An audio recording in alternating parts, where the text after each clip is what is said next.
Hi, I'm Adam. Hi, I'm Joe. Joe. Dance noises. I would like to thank you for choosing. Please have your headsets ready for... Adam and Joe in the studio, coming through loud and clear. Hello, yes, this is XFM. Hello, this is Adam and Joe on XFM. That was Feeder with Feeling a Moment. We're here with you for the next 2 hours. Say hello, Adam. Hi, how you doing? And before Feeder, you heard Block Party, of course, with Banquet. Now, what have we got coming up on the show today, Joe? What can we tease? All sorts of stuff. Oh, stuff. Yeah, stuff. We've got a competition in which you can win Bubba Hotep. That might be Ditties in the Dock, actually, towards the end of the 2 hours. And we're going to have a celebrity regression, where you could win a special edition of Apollo 13, the film about the men that go into space, into spaceship. Directed by the man from Happy Days. Yeah. So there we go. What more motivation could you possibly need for listening? As well as terrific music from the likes of Queens of the Stone Age, the Libertines, the Ordinary Boys, the Future Heads, Weezer, and that's just the first hour. Wow. Extraordinary. That's unbelievable. Plus, we're going to be talking about provocative pop culture-related subjects. And if you want to join in, you can text us on 83XFM or email us, adamandjoe@xfm.co.uk. Have you got some provocative stuff up your sleeves? I have. Today, yesterday I went to see the Amityville Horror remake. Oh, yeah, we talked about that a couple of weeks ago. Yeah. And I was speculating that it was going to be a pointless waste of time. Well, how sort of spot on you were. Okay, well, we'll find out more. Yeah. I tell you what I've done. What have you done? I've drawn up a list of 10... thank God, I thought you'd killed someone. No. Well, might have done that as well. But I've also drawn up a list of 10 things that are no longer scary. Good one. Okay, 10 things that should just be... They should stop doing in horror films. Right, little scenes. They're not scary anymore. Little and I'd like to techniques. issue this to all filmmakers. Very a good. round-robin email. I love round robin. I'm full of all the phrases today. Yeah. But that's coming up in a bit. Very exciting. Right now, let's just play some music, yeah, just to keep the energy up. Here's Queens of the Stone Age. Knockers.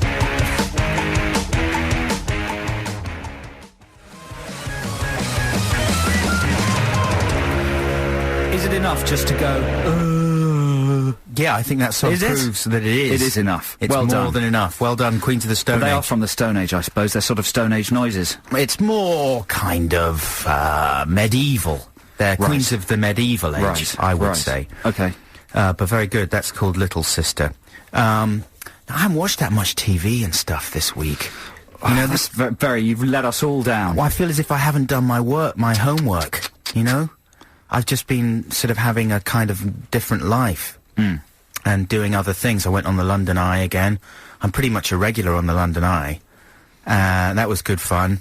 But the last thing I watched that made an impression on me, apart from Dead Man's Shoes, which I got on DVD, which was brilliant. I strongly recommend you look at that if you haven't seen it. Paddy Considine. Oh, I'm quite attracted to Paddy Considine, I think, now. Anyway, the last thing I saw on TV that made an impression was the 50 Greatest Sketches on Channel 4. Yeah, we've been away for a week. We weren't here last weekend, and I think the 50 Greatest Sketches was possibly just after we were on last. Yeah, a couple of weeks on ago. Channel 4, yeah. On a Sunday, maybe. They've got this new presenter guy. Was Jimmy Carr presenting that one? I don't know. I didn't see it. I was going to make a lame joke about Jimmy Carr. I'm not sure that he was presenting it, actually. But, you know, it was just the usual kind of roundup of random list type business from Channel 4. Basically, 3 or 4... I'd love to know exactly how it worked. Maybe if someone from Channel 4 could phone up and let us know what the process was. Because it's all hung around a poll. Yeah, what is it? There's a list. There's a preordained list of sketches on the website. And so you choose, I think, out of an already sort of selected gathering of sketches. Yeah. So you can't just chuck anything in. I think you're choosing from... You're putting the 50 that Channel 4 have suggested in order. I think that's correct. Yeah, that's more or less how it would work, because they've got to figure out what they can show clearability-wise, and what they want to show to prop up their notion of what constitutes great comedy. Are you talking about Bo Selector? I don't mind Bo Selector. There was a couple of people... What are you talking about then? What's made you angry? It makes me a little... As much as I like Little Britain, to have Lou and Andy in the swimming pool, the #1 greatest sketch of all time. Well, that's the same as Robbie Williams being voted the #1 songwriter of all time, isn't it? It's just whoever's big at the time always goes to #1. Because that's all the kids know. I know, and Ludicrous. I know. It's ludicrous. Is he at #1? He's at #1. He's amazing. Luda. He's a new rapper. But no, you know, it's something I've banged on about so many times, and it's a bit... I'm sounding like an old man about it, but it's like a fresh slap in the face every time you see one of those shows, you know what I mean? No Alexi Sale in there. No Adam and Joe. No Adam and Joe. Did we ever do a sketch? We never did sketches. We transcended the sketch format. We were beyond sketches. We didn't have catchphrases or sketches or anything funny. We got rid of all that kind of stuff. But, you know, it just made me angry. And it reminded me again of my brilliant idea for a new kind of sketch show. So you've got Goodness Gracious Me, which you could say was for the Asian community, Smack the Pony for ladies, the sketch show for special needs viewers, and for the gay community, you could have Ooh Ducky, which would be a new kind of sketch show with all sketches about being gay. Right. What do you reckon? Are you excited? That's exciting. Now, here's a sample sketch. Middle-aged gay couple, they're watching TV, their son comes in and says, "Hi, Dad, I've got something to tell you." No, "Hi, Dad, hi, Dad." You get a laugh there, because he says hi to two... Anyway. Okay, right? Yeah. "I've got something to tell you." "What is it, son?" says one of the dads. I'm straight," says the son. "You're what?" And they're furious because they're gay. He's Quick, play a record. coming out Quickly, play a record. because he's... Play a record. But do you understand the brilliance of Ooh Ducky? Yeah. Oh, no. Turn us up, turn the record up, turn us down. Okay.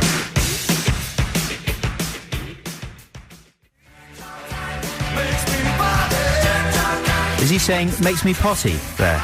Makes him party. Oh, I thought it was terrifies me, it makes me potty. That's David Bowie with Modern Love. When was that from? 1984, 5 or something like that? Really? Yeah. So coming up in a second, Celebrity Regression. I'm going to regress Adam into the mind and films of a film star. You have to guess what film and who the star is. You could win a copy of the Apollo 13 Special Edition. 2 discs. Wow. Yeah. Imagine. And Bubba Hotep, depending on what you want. Depending on what you want. It's a really easy one this week, so stand by your phones.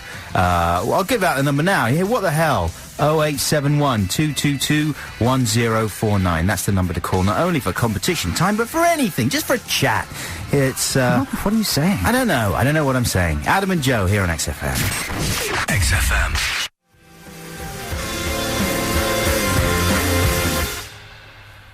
God, it just almost caught me out there.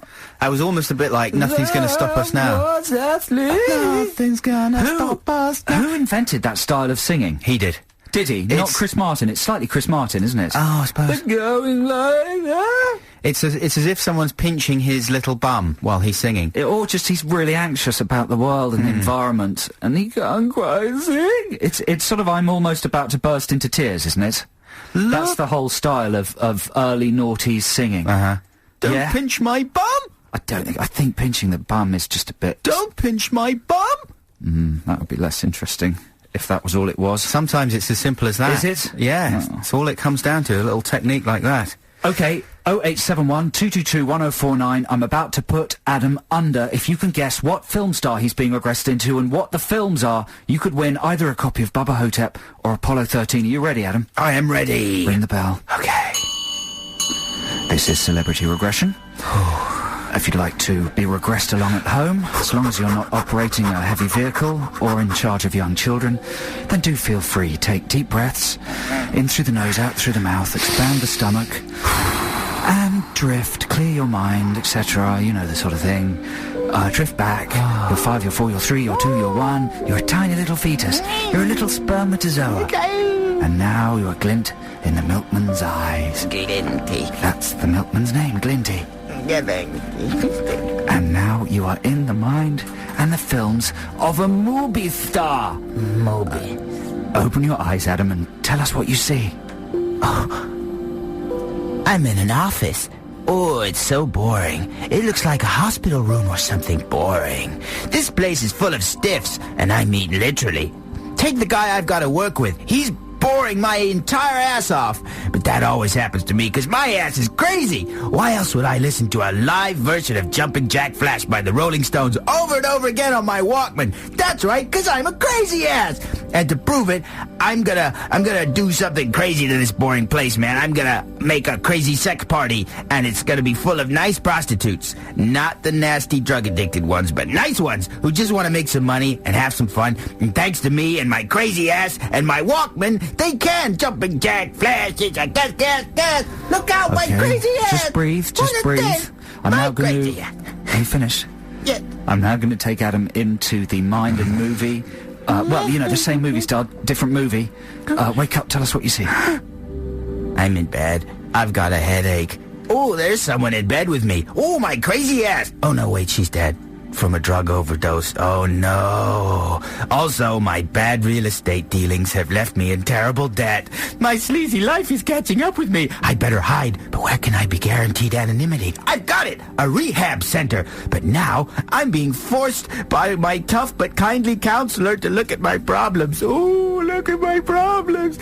My ass isn't crazy anymore. In fact, my ass is delivering the performance of a lifetime. Drugs are bad. Do you understand me? I'm crying.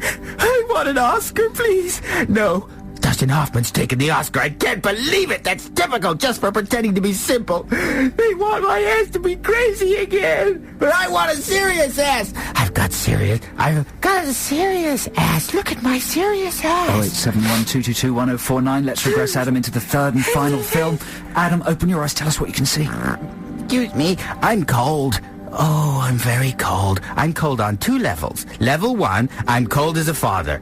For example, I'm always traveling around with my bad music band featuring Mark Addy from the Full Monty, who was kidnapped from England and forced to make bad films in America for the rest of his life. The problem is, I spend too much time playing bad blues, and I neglect the most important thing in my life. My crazy ass. No, my son. And because of that reason, I'm now literally cold. And also, I have a carrot in my face and a disturbingly evil expression, which is not intentional. Some people say this is the worst film ever made, but I'll kill them! There's something for everyone in this movie. Fun snow action for kids, lessons on being a good father for the grown-ups, and my crazy ass for the brain dead. Catch my ass before it melts! Okay, That's a wow. clue! That's a clue! Yeah, wow, this is, previously you sort of witnessed the movies. Now you're aware that you're in movies. What? The regression may be finally working. 087122210449. If you know what film star and what films Adam was being regressed into, you could win a wicked DVD. Bubba Hotep. Can't Stand Me Now by the Libertines, the first single to be taken from the London Quartet's eponymous second album out on August the 30th. I'm reading that. You join us midway through Celebrity Regression. Adam has been regressed into the mind and movies of a famous film star. Roland is on the line. He thinks he knows the film star and the movies. Hello, Roland. Hi.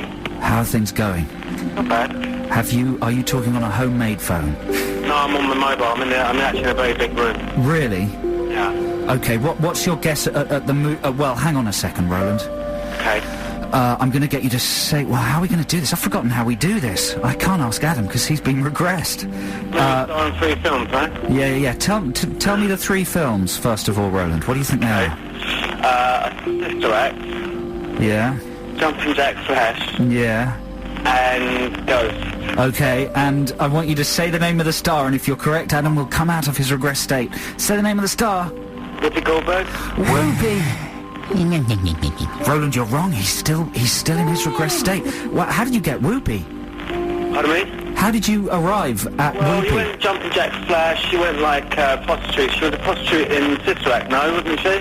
Whoopi has never been a prostitute. Has she in Sister Act? She hanging out with other prostitutes in Sister Act, and she was like undercover nun or something. I've tried never to see Sister Act. Undercover nun? Oh, and what, yeah, well, it's wrong, Roland. I know where you got that from. Jumping Jack Flash makes sense, doesn't it? But, maybe she was a prosy at the beginning of Sister Act, I don't know. But I'm sorry, Roland, you're wrong. We cannot reward you with Bubba Hotep, but thank you very much for calling. Let's go to James. Hello, James. Hi there. Hey, James, do you think you might have got it right? I think I have, yeah. Okay, tell us the films first. Right, I know the first film is Night Shift. Yeah, second film? The second film I don't know. What? Okay, move on to the third film. The third is Jack Frost. Wow. And what's the name of the star? Again, if you get it right, Adam will wake up. If you get it wrong, he'll remain under. Michael Keaton. That's extraordinary. Oh, I'm awake. Now, I could talk for half an hour about Jack Frost alone. Yeah, of course. How come you've seen Jack Frost, James? I haven't actually seen it. Yeah, well, obviously know about it. Very aware of it, yeah. Everyone knows about the film. Everyone's picked it up and looked at it, but not had the balls to actually rent it. Well, who would, though, with that I evil... did. Did you really? Yeah, I've seen Jack Frost. With the evil snowman on the front? Yeah. That's amazing. It's an extraordinary film. Oh, well, the middle one... is this James we're talking to? Yeah. That's right, yeah. James, the middle, of course, you got Night Shift, directed by Ron Howard. There's a little tie-in there because we're giving away Ron Howard's extraordinary Apollo 13 later on. But that starred Michael Keaton as well as the Fonz, Henry Winkler. There's a couple of guys who set up a kind of brothel in a morgue. Good film, Night Shift. It's not bad. The second one was Clean and Sober. Boring film. That was a boring film. That was Michael Keaton's bid for Oscar glory, but he's not even nominated that year, and Hoffman walked off with all the statues for Rain Man. Do you care about any of this, James? Oh, yeah, it's fascinating. Yeah, Yeah, okay. there you go. Keep going, Ad. I was just checking. Well, it's just a little bit of Yeah. background info Yeah, on some it's of the very films good. in the competition. Jack Frost and was the last one. That's all there is to say about That's Jack all there is Frost. to say. It's for people who don't know, Keaton plays a father who's been neglecting his fatherly duties, who dies in a car crash and is reincarnated as a snowman, who then is a much better father to his son until he begins to melt. And it's much weirder than it sounds, if that's possible. So, James, Bubba Hotep or Apollo 13? Oh, I'd really like Bubba Hotep, please. You got it. It's coming your way. Cheers. We're glad, actually, because we were worried about what we were going to do with that copy of Bubba Hotep. But, James, it's winging its way to you, and very much hope you enjoy it. Thanks very much for calling in. Here's a free play right now. This is by Silver Jews, and What? it's called People. Silver what? Silver Jews. They're Jews spell and they're that. silver. You know, they're members of the Jewish community. Okay, Silver Jews. Silver Okay. Jews. Fine.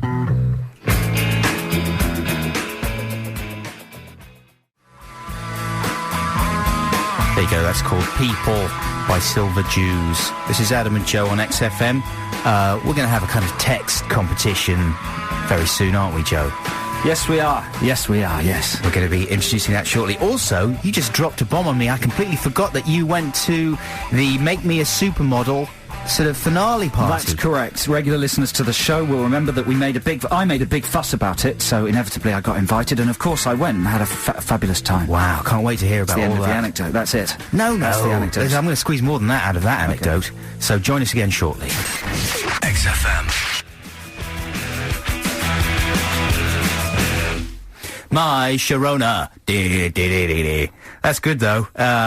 Who was it? I've completely forgotten. I think it's the Future Heads, of course. The Future Heads. There's a lot of bands that sound quite similar in their approach to the audio sound, including the Kaiser Chiefs, and, of course, before that with the Ordinary Boys. Quite similar. Not saying there's anything wrong with that.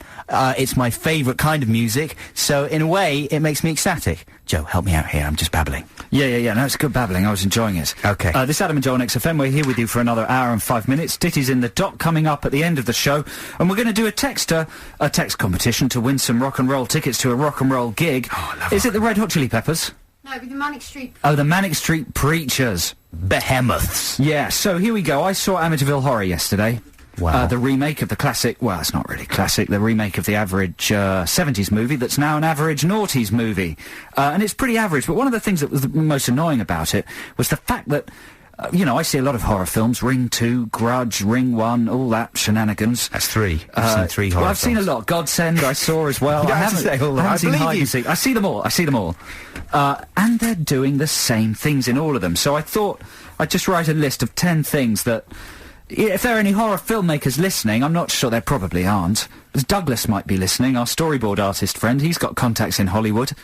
Maybe You know- Edgar Wright's listening. Maybe Edgar's in Los Angeles. Maybe Garth's listening. Garth Jennings, director of Hitchhikers. He might be listening. Basically, I'm wasting my breath. But here we go. The 10 things that I think are no longer scary and should be banned in horror films. If we were prepared, we'd have a sort of scary backing track for this. I'll but do we one. don't really. Okay, at number one, I don't think you should. Okay. Number one, ghoulish women with long black hair emerging from unlikely places. That's an obvious one, isn't it? That's J-horror, isn't it? Yeah, but any woman with a pale face and very long black hair, it's just not scary anymore. It's, is it called kabuki? No. The tradition of movies that came from, the sort of, No. Yeah, but that's where it came from. I read an article with the guy who directed The Ring. Right. He said that all Well, that sort of... kabuki's not a film tradition, is it? It's theatre. Yeah. And he said that's where the images come from, though. That Possibly, yeah. Well, I just think it should be stopped. Okay. Could you agree? I know, I'm just giving it some historical context. That's very good. I'm confused and frightened by your knowledge. Number 2, any ghost on the ceiling, anti-gravity ghosts. Yeah. You look up and you see hands and knees on the ceiling going... Yeah. It's not scary. First time you saw that, can you remember? Probably The Fury. Yeah, The Fury. The geezer floating in the air in The Fury. Moment. Okay, but it's over now. The Fury was in the 70s, wasn't it? Early 80s, It was a long time ago. Yeah. Number 3, anything coming out of the bath. While you're in the bath, hands coming out of the bath. Don't you think? Yeah, Not scary. Anything pulling you under the bath. It was good in Nightmare on Elm Street. Nightmare on Elm Street, yeah. When the hand with the knives came out. I think it was number 2, was it, or number 1? I can't remember. Nearly slashed up her bits. That was good. But, revolting image. Well, it's from, not mine, it's from the film. Move on. Number 4, wide-eyed pale children with invisible friends. Yeah. Any child with an invisible friend, no, it's done. Yeah, It's been done about 6 times in the last year. Countless. No more of those, please. By the way, all these things pretty much are in the Amityville remake. At number 6... at number 5, wide-eyed pale children who draw inappropriately horrifying pictures. You know, little Sammy sitting on his bed. What are you drawing, Sammy? A picture. And it's a disgusting picture of a man being decapitated and a demon. You know? There you go.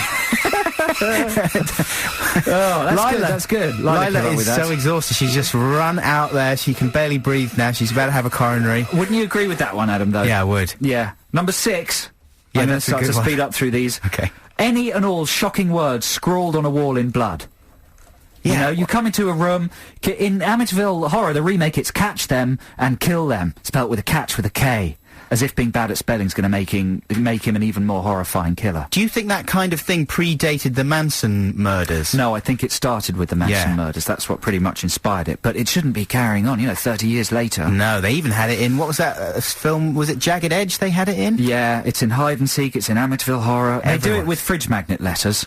The Adam and Joe way in Amityville Horror, so, that's a bit of a progression.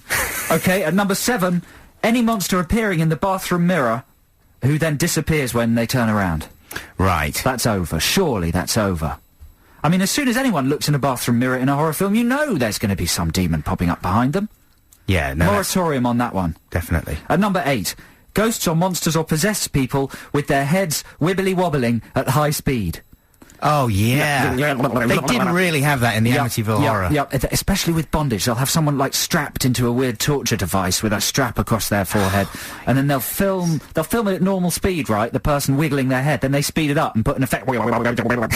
That's just Did they really funny. put the wobbly effect on? Yeah, they always put the wobbly effect. It's just funny. It's not scary. Well, yeah, again, first time I saw that was Jacob's Ladder. Yeah, it was good at Jacob's Ladder. It was brilliant. Yeah. Very impressive. Never it's seen it over there. now. But yeah, It's over.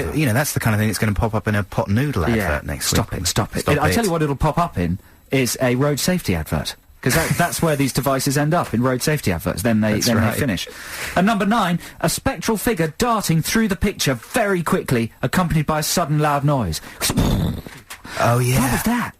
In the background, in the foreground, could be glimpsed while you're going up in a lift. That's how they do it in The Grudge. That's over. Again, first time you saw that? Exorcist 3 was a good one. That was brilliant. The guy darting through the corridor with the big scissors. Yeah. Yeah. That's the only good bit in that film. Done. That's done. That's over. Moratorium on that one. And finally, at number 10, sudden loud noises generally. They're not frightening. I mean, shocks. Bang shocks. Nah, that's not one. Sorry. They're not frightening. They're just annoying and unpleasant and dangerous for people with heart conditions. Yeah. That sort of thing. It's cinema's laziest device, isn't it? So if you can contribute to that list, what do you think is the most overused thing in modern horror films? What should just be stopped? Text us, 83XFM, and we'll reward the best suggestion with tickets for the Manic Street Preachers at the Hammersmith Apollo on Tuesday the 19th of April. The most tired, cliched thing in horror films you've seen. Text us, 83XFM. We'll be back very shortly. XFM. Yeah, Smile Like You Mean It by The Killers, and before that you heard Feel Good Incorporated by The Gorillaz. If you're a fan of new music, then XFM obviously is the best place for you. Joe, I'm mainly talking to you here. Oh, thanks. Cool. And I know that you're very excited about the new single from the White Stripes. White Stripes. Well, you can hear that on XFM next week when Sean Keaveney plays it. He's on 10 a.m. Monday morning playing the latest offering from Detroit's finest. On Tuesday, Joe Cornish, you can hear Christian O'Connell debuting the new single from The Coldplay. Wow. Now, I don't know if you know this, but they're going to be really big. One of them's going out with a famous Hollywood star. Coldplay? Coldplay. And, he's going out with, Kirstie Alley, I think. And you can hear that on Christina O'Connell's show on Tuesday after 8 a.m. at some point. And finally, if you're a Foo Fighters fan, which I certainly am, on Wednesday lunchtime, Ian Baker's going to be ready to play the new single from them, the Foo Fighters.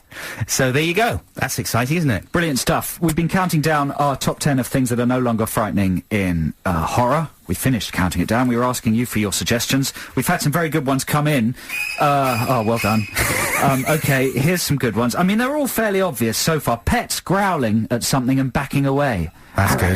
Yeah, because the pets know. What is it, Sniffy? The animals can sense the evil. Animals can sense the evil. I don't think my cat can sense evil, though. Does your cat go towards evil? Well, when I'm ever feeling spooked in the house, I always look to the cat first. And if the cat's curled up and happy, I think, fine, no poltergeists. But, what I'm saying is the cat's never been skittish, so maybe my house isn't haunted. Right. Horrific flashbacks accompanied by whispering, farty noises and smudgy images, says James. Now, that's a good one, I think. Flashbacks, with sound effects on them and a bang on every single cut. Oh, yeah, because they're kind of feeling some terrible event that happened in that space. In the past, yeah, some ancient historical killing. That, I don't want to give anything away. Oh, that's scary. Well, it's just a lawnmower. Isn't it? I think it is just a lawnmower. Just garden work. Yeah. Okay, also, suggested by John from Bognor and by Fred, baddies who come back to life, and then who are shot suddenly by the hero's accomplice who's standing behind them. That's a convention of action movies and thrillers, really, and horror films. Another good one is cats jumping out of cupboards. Very prominent in The Grudge. A cat in a cupboard. Yeah, says Will. And Will also asked the question, what are the cats doing in the cupboards in the first place? Good point, Will. I don't pop my cat in the cupboard. Maybe I should. No, don't, because you'll freak yourself out, man, when it pops out. That's true. I'll pop the cat's annoying me. Meow. I want food, that sort of stuff. Pop it in the cupboard. Forget about it. Forget about it. Forget about it. Later, open the cupboard. Oh, the cat! Oh, it's not a very scary scenario, is it? That must have come from Alien. Was there cats jumping out before Alien? It's mainly The Grudge. There's a very naughty cat in The Grudge who makes scary noises and then turns out just to be a cat. Oh, yeah. And the other one we had was just generally exploring scary things, which is, again, a bit of a cliche, isn't it? But everyone always does that. Exploring scary things? Well, you're in a clearly scary situation and you hear a noise, you go and investigate it. Come on, if you stop people doing that, there's not going to be any horror films left. That's true. And someone was also asking, what are the things that are scary? What's the upside to this? And that's a good question. Yeah, it's a good question. I've got a couple of suggestions. Ooh. Things in bed. Oh. That's not a territory that's been covered a lot by horror films. It's done very well in The Grudge. She's in the bed. Suddenly there's an old crone between her legs. Scrabbling around under the sheets. You lift up the duvet to have a bit of a waft. Yeah. And then what is there but an old crone under there? Fiddling around where she doesn't belong. That's double frightening, whammy, isn't it? Stinky fart smell and crone. The other thing that you thought is still genuinely frightening, Adam, was violent, threatening, psychopathic people. Yeah, atmosphere of impending violence. Especially in Dead Man's Shoes. Yeah, there's a Paddy great Considine. Someone who's actually nice, but also a nutter. Exactly, you're never quite sure what's going to happen. Yeah. I find knives very frightening. Yeah. Any sort of street crime or knife-related stuff I find frightening. There's a good bit in Psycho 2, isn't there, where he's just bashing around with a knife and someone's getting stabbed in the hands. Do you remember that? I don't remember that. I remember the spade action in Psycho 2. Oh, dear. Anyway, we've yet to decide who to award the tickets to the Manic Street Preachers, so if you can think of a better scary thing that's no longer scary, text us, 83XFM, and you could win those tickets. Yeah, we'll wrap that one up in the next link, I think. And I still want to hear about the Make Me a Supermodel party. But first, music.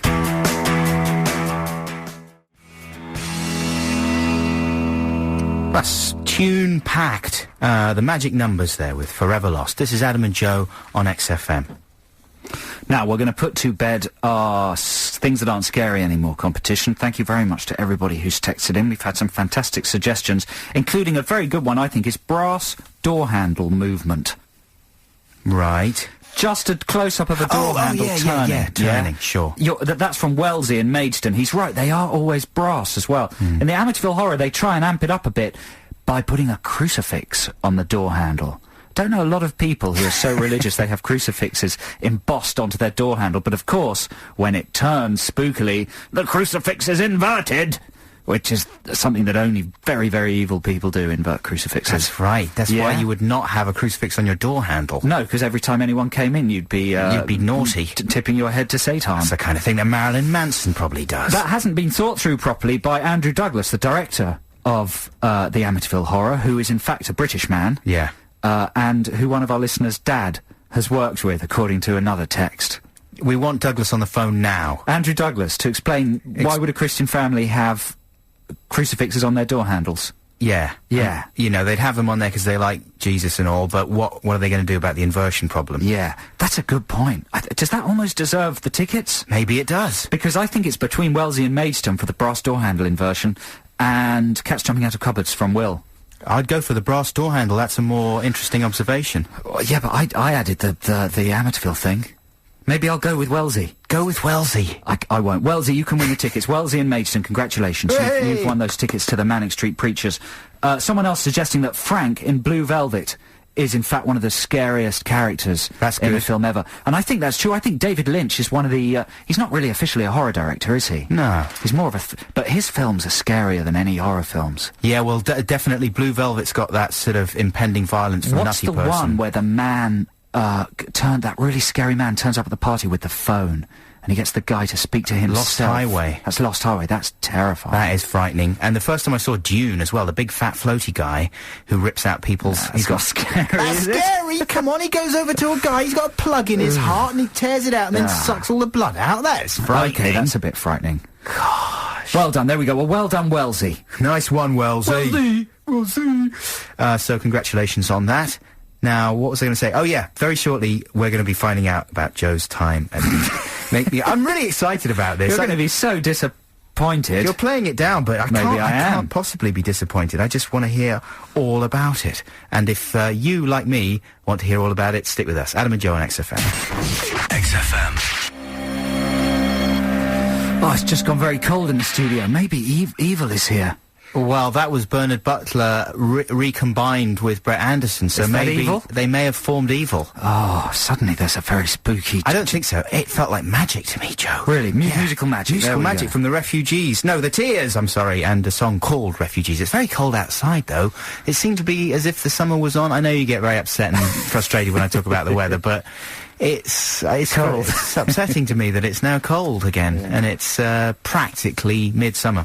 Anyway, come on, tell us what the party for Make Me a Supermodel was like. Just to remind listeners, this was the Channel 5 show that both myself and Joe were addicted to, about the attractive young ladies in a house behaving ludicrously and getting thrown out one by Rachel Hunter and a couple of other nobodies. Peru and Tandy, they are not nobodies. Sorry, did you meet Peru and Tandy? I did not meet them, no.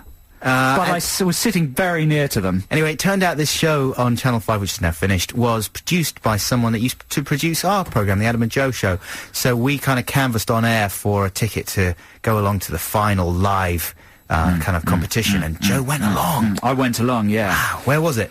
It was at a brewery near the Barbican, very, very chic venue. And I was sat, sorry, I don't know what happened there, weird bit of mucus. I was sat in the front row, basically, right next to the catwalk, where, at a proper fashion show, you know, big stars would sit. Like Joe Cornish? Joe Cornish, or Kate Moss, or... Pete Doherty, people like that. So I was sat there. To my left was Lisa Scott Lee. I'm not entirely Elvis's sure who she daughter. is. Is she from Steps? She's from Elvis. No, yeah, she was from Steps. Yeah. And, look, why are both of our production staff just reading the paper while we're talking? They've heard it all before. Lila, come on, look even slightly interested in my anecdotes. Two things at once. I am female. Christmas Day. Read and listen. Look interested. I heard you were sitting near the famous people, near Kate Moss. Carry on. To my left was Lisa Scott Lee. That doesn't wake you up, nothing will. To my right was a very orange man. I don't know who he was, but he looked like Harry Hill, if Harry Hill didn't dress as a joke, you know? That's really it. And the girls came out, and they walked up and down, almost naked, right in front of me. Brilliant. And it was brilliant, but I was with my girlfriend, who wasn't very comfortable about the whole occasion. She could be a supermodel herself. She could indeed, but I think she was questioning my motives. Was she? I think she thought, why does Joe want to come to this thing where 18-year-old girls parade up and down totally naked with snakes. And what would be your explanation for that? Because I fancy them. But you're already going dear. out with a very attractive girl. I know, but you can't get enough attractive girls. I suppose Isn't that that's- a fact? That's true. And plus I was very emotionally involved. And, you know, I spent a lot of time watching the families of the models, because they were all sat the other side of a catwalk from me, Yeah. all their relatives. And every time a VT package came on, every time they played some video in, everybody in that group of audience, everybody in the family, would turn around and watch it, apart from Alice's dad, the girl who won, her dad. He looked a bit like a cross between Timothy Biggins and Timmy Mallet. Who's Timothy Biggins? Christopher Biggins, I'm Yeah. sorry, and Timmy Mallet, and he just sat there looking quite depressed through the whole thing. Well, he and probably- then when his daughter won, He got looked really depressed. really depressed, Yeah, I and bet. was applauding in a slightly lackluster way. His hands were going, "Well done," and his face was going, "This is the beginning of the end That's for my right. daughter." See ya. Oh dear, I really felt for him. So I spent half of the time looking at his daughter naked, and the other half of the time looking at him, empathising with how he felt about people like me looking at his daughter naked. So it was an extraordinary journey into the quandary that is very young models. Wow. Anyway, so... Thanks for taking that journey for us. There you go. But the best thing was, the next day, I got home, and... One of them was waiting for you. No, sadly. A courier arrived with the most amazing goodie bag I've ever received. From the model show? From the model show. Enough beauty products, hair curlers, hair straighteners, T-shirts, watches. Oh, to last me a lifetime. A little It was sachet amazing. of Charlie. I smell so amazing now. I thought you did. Yeah, and I curled my hair, then straightened it. Wow. I'm wearing a tiny little pink T-shirt. I love that thong I've as got well. lip balm on. That's great. I am the sexiest man. You definitely are. In the world. We've got Ditties in the Dock coming up very shortly. Here's a free play right now. This is The Fall.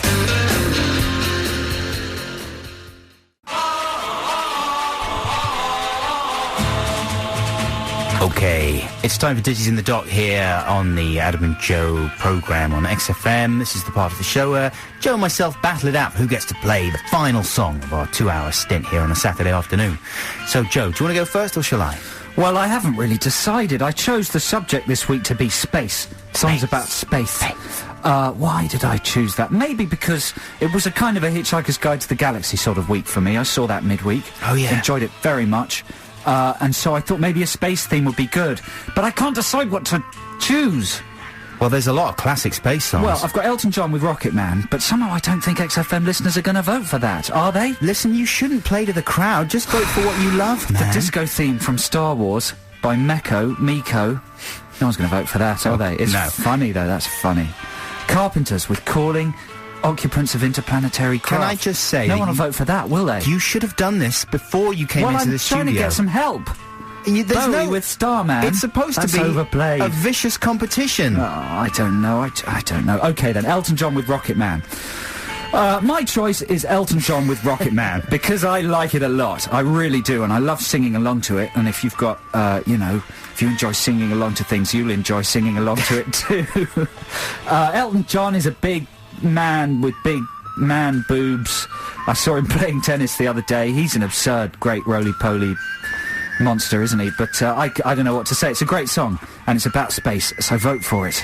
It's Wow. not gonna work, is it? Well, you undersold it, because it is a classic It's song. a classic song, so And what else do I need to say? I wouldn't mind being beaten by it, or by him, in fact. But I've gone for something at the other end of the space spectrum. It's The Only Ones, with Another Girl, Another Planet, which is a classic kind of punk tune. And if you don't know it, this is an opportunity for you to introduce yourself to a wonderful world. Is it very well known?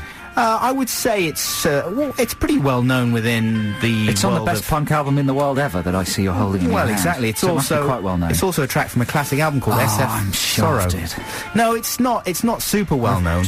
Elton John is going to shaft me. Listen, either one of these songs is an absolute peach. So it's up to you, listeners, which one you go for.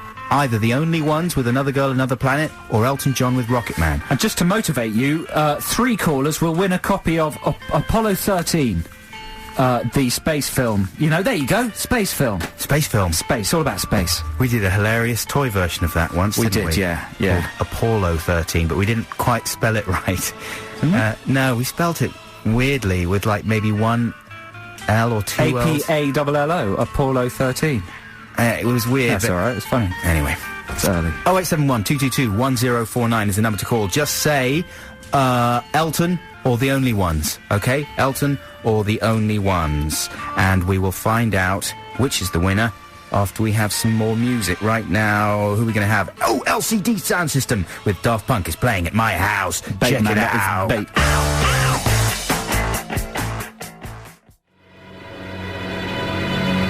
That is Razorlight with Somewhere Else, and before that, you heard LCD Sound System with Daft Punk is playing at my house.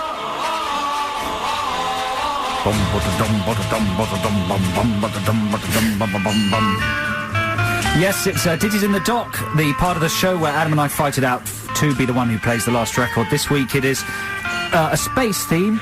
Who are we playing against, Ad? Or what are the records? Well, Joe, you've gone for Elton John with Rocket Man. My choice was The Only Ones with a punk classic entitled Another Girl, Another Planet.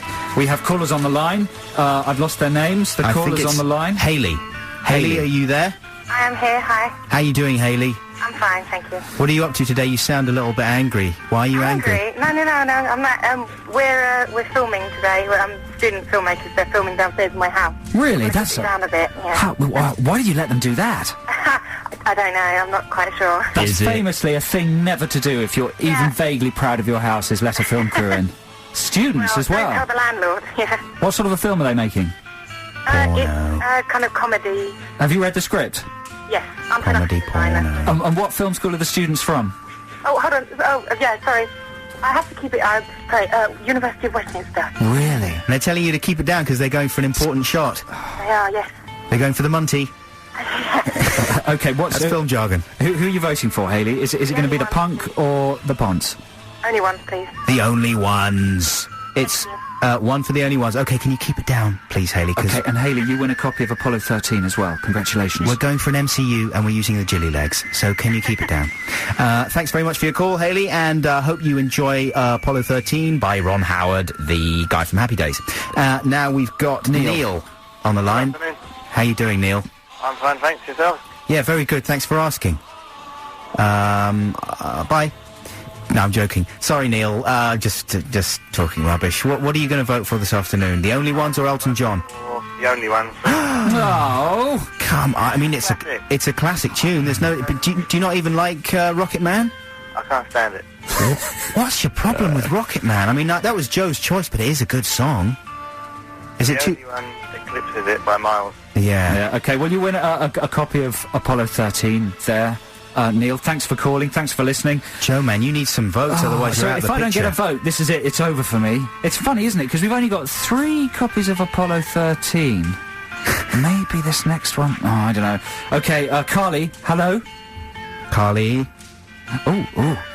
Are What's you, happened if are she's you there, hung up? Carly? Hello, Carly. I can hear her. Line 1. I'm here. How you doing, Carly? I'm good, thank you. What are you up to? I'm doing drama course at the moment. Really? Yeah. A lot of talented people listen to this show. Are you teaching the course or taking it? I'm taking it, and we're doing a performance on Tuesday, so I want to wish everyone loads of luck.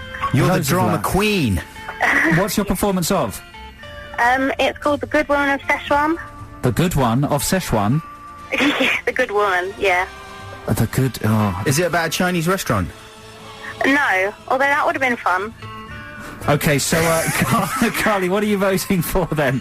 The only one. Oh, well, smash. fair enough. I didn't even realise The Only Ones was such a popular choice. I thought maybe I'd get... Fab. I mean, they are fantastic. Do you know what? Have you got that album, SF Sorrow? I'm afraid not. It's a classic album, so I'm told. I don't even have it, and I've read about it all my life, and always loved Another Girl, Another Planet. I'm going out to buy it this afternoon, so I'm very excited. Do you know what lesson I've learned from this today, Carly? Uh-huh. Is to choose rock, because it's a rock station, isn't it? So people who listen tend to like rock. That's it. where I've been going wrong. Carly, thanks very much indeed for your call, and, well, that's a walkover for The Only Ones. But listen, that's a shame, I think, because... No. You know, people can just listen to Heart FM if they want to hear Rocket Man, basically. That's the lesson I've learned as well. Rocket Man transcends absolutely everything in music boundary-wise. It's one of the most amazing songs ever written. Anyway, that's just my opinion. This, however, is also very good, and I guess it is a bit more to do with what XFM's really all about. Anyway, hope you enjoy it. This is Adam and Joe saying farewell, have a good week. Yeah, we'll see you next week. Thanks for listening. Bye, love you!